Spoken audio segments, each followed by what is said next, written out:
दलित क्यों कर रहे हैं? और सर डिजिटल फिर दलित इलाकों में भी ऐसे पर्चे बट रहे हैं कि ये दलित विरोधी हैं, ये आपके हक मार लेंगे। सर अरविंद केजरीवाल को जो है लेके चांद पे चला गया। परंपरागत वोट बैंक पर जो आप कह रहे हैं कि वोट बैंक की राजनीति नहीं कर रहे, वही तो आप कर रहे हैं। नहीं नहीं, बिल्कुल नहीं कर रहे हैं। हम आपके सामने खड़ा होकर के कह रहे हैं कि भाई धर्म के नाम पे वोट नहीं दीजिए।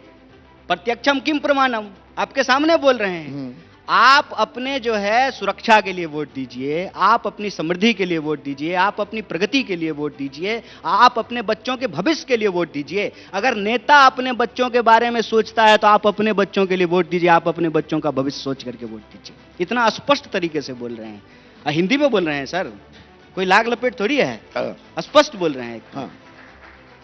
और ये राजनीति कांग्रेस पार्टी नहीं कर सकती है, क्योंकि यहां इस मंच से हमने सबसे पहले किसको याद किया? हमने गांधी को याद किया।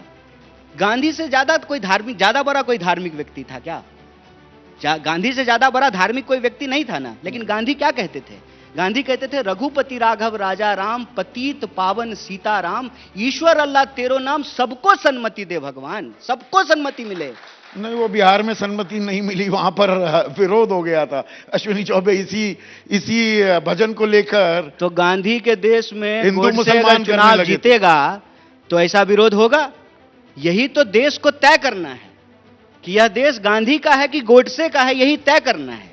अगर गोडसे चुनाव जीत जाएगा तो यही करेगा, यही करेगा, यही इतिहास है। मेरा सिंपल एक सवाल है, गांधी जी को गोली मार दिए, ठीक है, गोडसे, उनको जो देशभक्त कह रहे हैं उनसे एक बात पूछिए ना कि गांधी पे गोली चली, जनरल डायर को क्यों नहीं गोली मार दिया गोडसे? किसी अंग्रेज को क्यों नहीं मार दिया? भगत सिंह के साथियों ने सॉन्डर्स पे गोली चलाई। देखिए ये बहुत खतरनाक साजिश है उस देश के खिलाफ हो रहा है, इस देश को कमजोर करने की साजिश, पर ये इस देश को बांटने की साजिश, इस देश में नफरत फैलाने की साजिश। देश को समझा पा रहे हैं, अपने ही घटकों को आप नहीं समझा पाते। सावरकर पर जब राहुल गांधी सवाल उठाते हैं, क्योंकि गोडसे का जिक्र आ गया और गोडसे के सीधे ताल्लुक वीडी सावरकर से भी थे, तो वहां पर तो शिवसेना कहने लगती है नहीं, सावरकर का अपमान नहीं करना चाहिए। नहीं, अपमान तो देखिए किसी का नहीं करना चाहिए, अपमान मतलब अपमान किसी का नहीं करना चाहिए। लेकिन विचारधारा कोई चीज होती है भाई। माफीनामे को लेकर गांधी को मानने वाले लोग हैं तो हम गोडसे के साथ कैसे खड़ा हो सकते हैं? हाँ, गोडसे के साथ पर सावरकर खड़े थे। हाँ, तो हम सावरकर के साथ नहीं खड़े हैं, पर शिवसेना आपके साथ है और वो सावरकर के साथ खड़ी है। तो एक बात बताइए, चुनाव जो होता है, चुनाव में जो गठबंधन बनता है, उस गठबंधन बनने का सिर्फ और सिर्फ जो है विरोध आधार होता है कि समर्थन भी आधार होता है? सिर्फ डाइवर्जन लाइफ में होता है कि कन्वर्जन भी होता है? दोनों चीज होती है ना। राजनीति को इतना एकाकी तौर पे क्यों देखा गया है? शुक्र है कि आपने वो सवाल नहीं पूछा। कई पत्रकारों ने मुझे पूछा कि इंडिया में दरार हो गया है। अरे भाई, काहे दरार हो जाएगा इंडिया में? देश में राष्ट्रीय स्तर पे दो गठबंधन है, इंडिया और एनडीए। इंडिया में आपको दरार दिख रहा है, कमाल है आपका चश्मा भाई साहब। और एनडीए में आपको दरार नहीं दिख रहा है, क्योंकि अजीत पवार जो है दिल्ली में चुनाव लड़ रहे हैं 30 सीट पे, वहां आपको एनडीए में दरार नहीं दिख रहा है। एक भी बीजेपी के नेता और प्रवक्ता से यह सवाल नहीं पूछा गया कि एनडीए टूट गया है। अजीत पवार बीजेपी से अलग चुनाव लड़ रहे हैं, 30 सीट पे चुनाव लड़ रहे हैं, यह सवाल एक बार भी उनसे नहीं पूछा गया।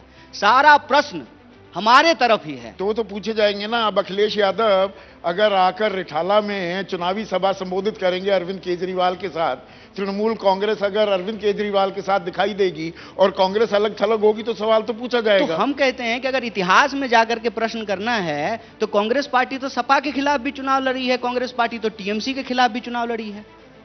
पर मौजूदा परिप्रेक्ष्य में पूछे जाते हैं ना तो सवाल। मौजूदा परिप्रेक्ष्य में कह रहा हूं कि मौजूदा परिप्रेक्ष्य क्या था जब जनरल इलेक्शन हो रहा था? वो जनरल इलेक्शन था। देश में 3 स्तर का चुनाव होता है, जनरल इलेक्शन होता है, असेंबली का इलेक्शन होता है और लोकल बॉडी इलेक्शन होता है। कई बार ऐसा होता है कि आप जिस पार्टी के साथ असेंबली का चुनाव लड़ते हैं, लोकल बॉडी जो आप अलग अलग लड़ते हैं। कई बार ऐसा होता है कि आप जनरल इलेक्शन जिस पार्टी के साथ चुनाव लड़ते हैं, असेंबली इलेक्शन अलग अलग लड़ते हैं। पता नहीं कांग्रेस के अंदर अगर गलती नहीं भी है ना, तो मैग्नीफाइंग ग्लास लेकर के गलती ढूंढना है, क्योंकि आसान है, विपक्ष में जेल नहीं जरूरत नहीं पड़ती, कुछ चीजें तो नहीं भेज सकते हैं, सीबीआई नहीं भेज सकते हैं, तो मैग्नीफाइंग लेकर ग्लास कुछ बातें ढूंढ रहे हैं। मैग्नीफाइंग ग्लास की जरूरत ही नहीं पड़ती, कुछ बातें तो साफ दिखती हैं जी। आपके जो बड़े बड़े नेता हैं, अरविंदर सिंह लवरी प्रदेश अध्यक्ष भी रहे, एक बार नाराज होकर गए, फिर वापस आए, फिर चले गए। राजकुमार चौहान छोड़ गए। जो तमाम बड़े दिग्गज आपके नेता हैं वो दिखाई नहीं दे रहे हैं अब कांग्रेस के साथ। अच्छा, तो जो चले ही गए वो अब हमारे नेता कैसे रहे? हाँ। पर जो वही सबसे हमारी बड़े पार्टी- चेहरा थे कि नहीं थे? हमारी ये तो मैं पार्टी गलत नहीं छोड़ कह रहा करके जो चले ही गए वो हमारे नेता कैसे रहे? वो तो अब बीजेपी के नेता हैं। हूं। और बीजेपी में कौन नेता है ये सबको पता है। मैं तो कहता हूं बीजेपी में जब जेटली जी थे तो 3 लोगों की सरकार थी, न 2.5 लोगों की सरकार थी। जब से जेटली जी चले गए अब तो 2 ही लोगों की सरकार है।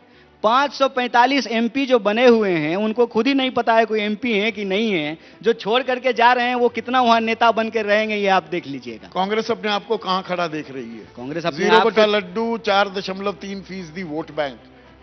मतलब क्या आप इस बात से खुश हो जाएंगे? 100% जी हमने इजाफा कर दिया, 8% वोट बैंक कर दिया अपना। आप साहिर लुधियानवी का वो गाना सुने हैं? तो सुनाइए ना। मैं जिंदगी को उस मुकाम पे लाता चला गया, हर फिक्र को धुएं में उड़ाता चला गया। धुआं तो वैसे ही गम और बहुत खुशी धुआं में धुआं तो फर्क ना दिल्ली हो महसूस रखी हो है। जहां, हाँ। मैं दिल को उस मुकाम पे लाता चला गया। आप एक उद्देश्य से अगर राजनीति करते हैं, उस उद्देश्य को पूरा किए बिना चुनावी हार जीत से आप रुकना नहीं चाहिए आपको, और आपको रुकने की जरूरत नहीं है। और हमारा उद्देश्य यह है कि देश की राजनीति में देश के लोगों का सवाल केंद्र में हो। राजनीतिक बहस वो विमर्श हमेशा लोगों की बुनियादी सवाल के आधार पर होना चाहिए, और वो कितनी करने की सीटें- हम कोशिश कर रहे हैं। सीटें कितनी? सीटें जितनी हो जाए हम तो यही कहेंगे दिल्ली की जनता से, जो सरकार बनवा दीजिए हमारी। हमारे बीच जो है राघव जी हैं, हम इनसे भी कहेंगे कि इस बार कांग्रेस पार्टी को वोट कीजिए, अपील करेंगे। हाँ। हम जिस पार्टी के कार्यकर्ता हैं, जिस पार्टी के लिए काम करते हैं, हम तो चाहेंगे उसकी सरकार बने, लेकिन वोट देना तो जनता के हाथ में है। हाँ। जनता 5 तारीख को वोट देगी, वो काउंटिंग होगा 8 तारीख को तो सरकार डिफेंसिव क्यों बनेगी। दिख रहे हैं? लोग तो ताल ठोकते घूमते हैं। अरविंद केजरीवाल कह रहे हैं आप वालों से पूछिए, अभी राघव चल रहा 60 से नीचे तो नहीं आ रही ना सीट। 60 तो पक्की है ना राघव? ये देखिए सीधा बोल रहे हैं 60। तो वो क्या कहेंगे कि हमको नहीं आ रहा है? तो आपकी कितनी आ रही है? हम तो वही तो पूछना चाह रहे हैं। हम भी कहेंगे हमारी 60 आ रही है। 60 आ रही है। बोलने में भी थोड़ी जीएसटी लग रहा है। अभी बोलने में कम से कम जीएसटी नहीं लगा है ना। देखिए मुझे आता नहीं ना मोहतरम को मोहतरम कहना, किसी को ज्यादा किसी को कम कहना। बहुत बहुत शुक्रिया बहुत कन्हैया धन्यवाद। कुमार। तो इस मंच पर कन्हैया कुमार थे।